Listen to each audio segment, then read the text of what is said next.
Hi, this is Jeremy with Four Wheeling Plus and ToolRebel.com.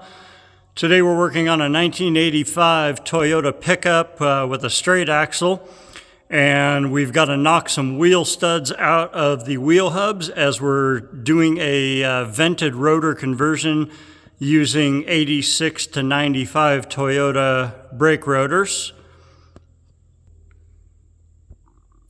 So here's the old rotors, and as you can see, not vented. Here's the air hammer we're going to use. It's an Ingersoll Rand 121.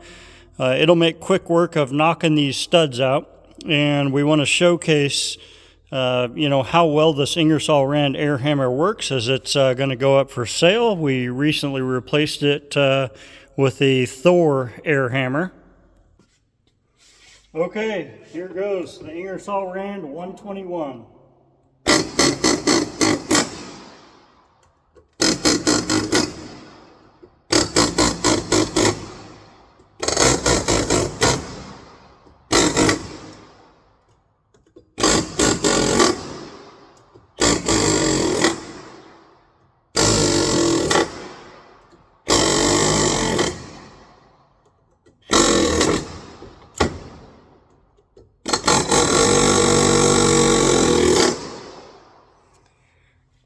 That made quick work of that. The tool works fantastic.